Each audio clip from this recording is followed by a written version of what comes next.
Decolonizing Justice, Reclaiming Bharat's Legal Identity. Written by Karuna Sindhu.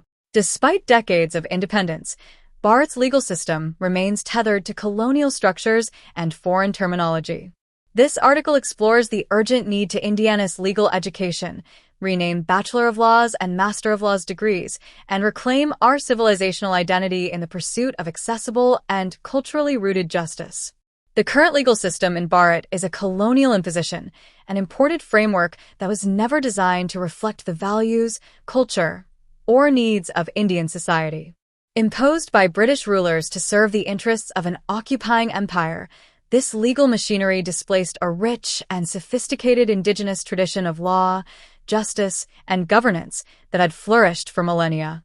Its continued use, more than 75 years after independence, is not just outdated, it is an offense to Bharat's civilizational heritage. It is time to cast off this colonial yoke and undertake a sincere effort to decolonize the Indian legal system.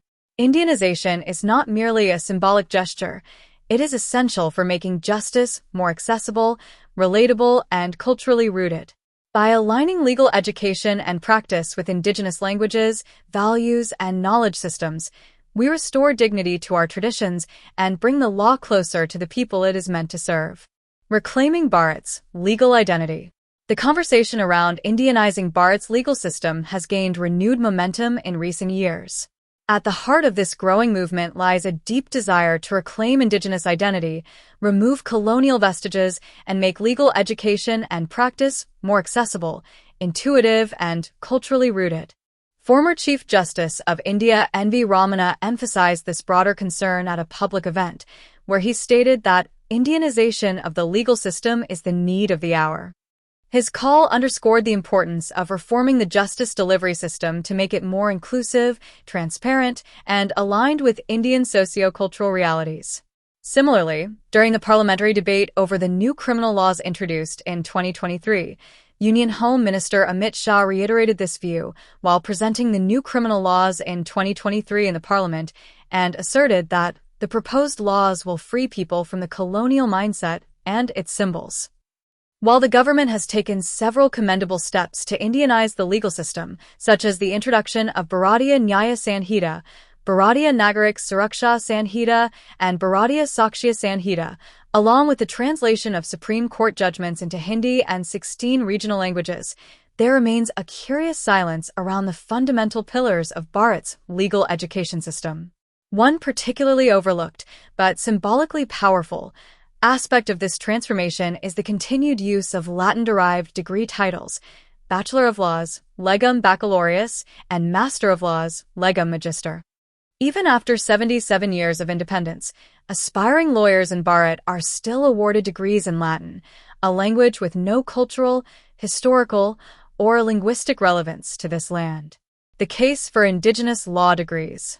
The abbreviations Bachelor of Laws and Master of Laws originate from Latin, Legum Baccalaureus, Bachelor of Laws, and Legum Magister, Master of Laws.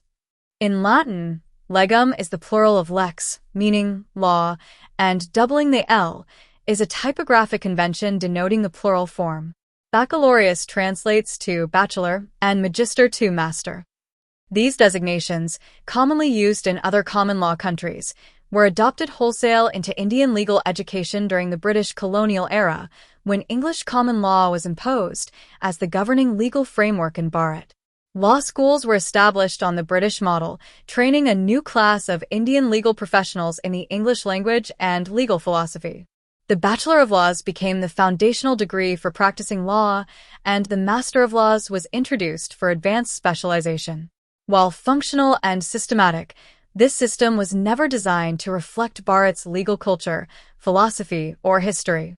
Instead, it replaced centuries of indigenous jurisprudential thought with an alien structure rooted in European tradition. The continued use of Latin terminology, therefore, is not merely a linguistic issue.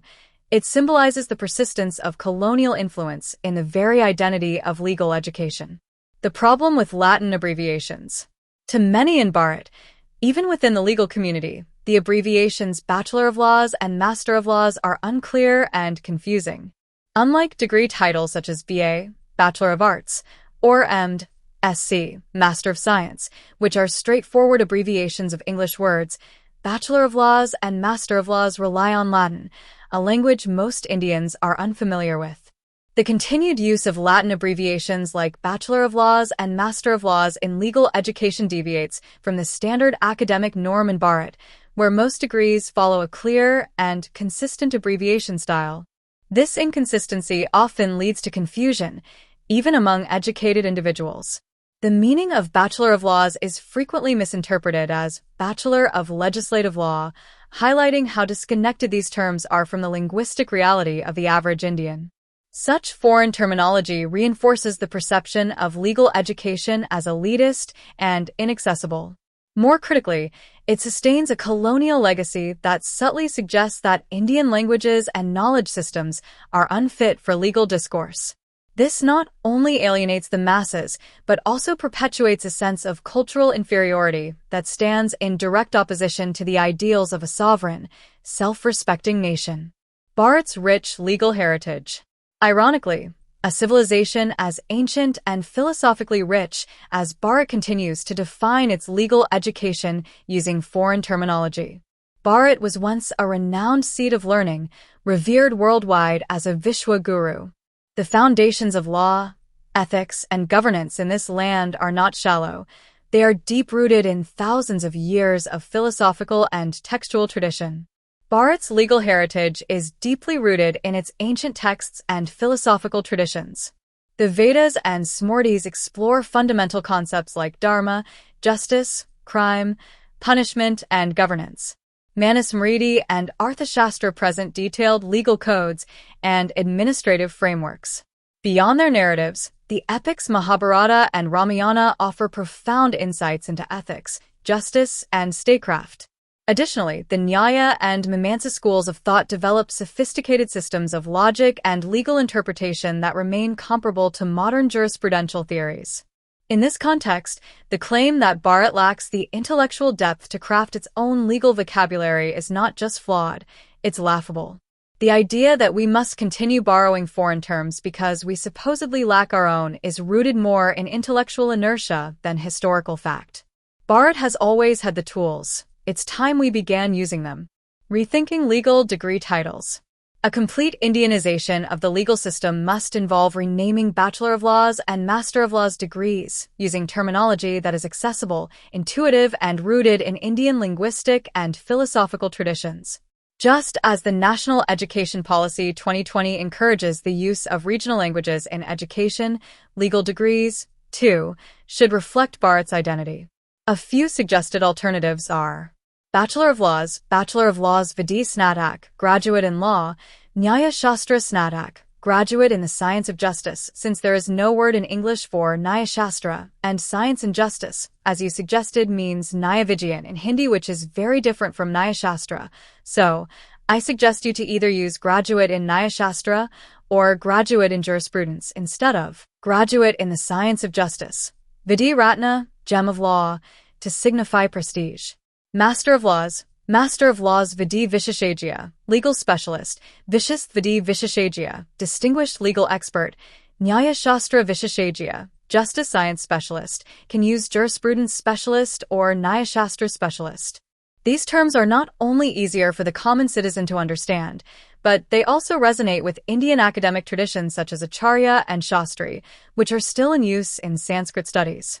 Using such indigenous titles can also help law graduates feel a deeper cultural connection to their field, as opposed to merely echoing colonial designations.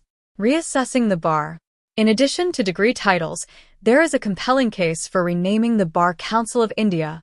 The word bar has multiple unrelated meanings, ranging from a counter in a pub to a barrier or restriction, and carries no specific cultural or linguistic association with the legal profession in Bharat. Possible alternatives that are more precise and culturally appropriate include National Council of Advocates, Indian Advocates Council, Vidhi Parishad, Council of Law, Nyaya Parishad, Council of Justice. Such alternatives offer clarity and exclusivity while reinforcing the profession's cultural relevance. A step toward legal decolonization. In recent years, the Indian government has undertaken multiple efforts to simplify, modernize, and Indianize the legal system. Replacing British-era laws like the Indian Penal Code, Indian Evidence Act, and Code of Criminal Procedure with their Bharatiya counterparts is an important step forward. However, the effort remains incomplete without a corresponding change in the academic framework and professional terminologies. Legal professionals and academics must begin to view degree titles not as static labels, but as evolving symbols of national identity. Updating these terms would not only reduce confusion, but also create a more inclusive and culturally grounded legal education system. Moreover, such changes would align with the broader vision of Bharatiya, the Indianization of institutions, frameworks, and language, to ensure that they reflect the soul of the country. Conclusion. It is high time Bharat reclaims the cultural and intellectual autonomy of its legal system. The continued use of Latin degree titles like Bachelor of Laws and Master of Laws and ambiguous terms like bar stand as lingering reminders of colonial influence. These terms neither reflect the country's legal heritage nor serve the goal of making legal education more inclusive and intelligible to the masses. By adopting indigenous alternatives such as Vidhi Snatak or Nyaya Shastra Visheshagya and renaming institutions like the Bar Council of India to something more precise, Bharat can take a meaningful step toward decolonizing and democratizing its legal framework. Such reforms are not merely symbolic. They represent a deeper realignment of the legal system with Bharat's civilizational ethos, one that can inspire a new generation of legal minds to serve not just as practitioners of imported laws, but as custodians of indigenous justice.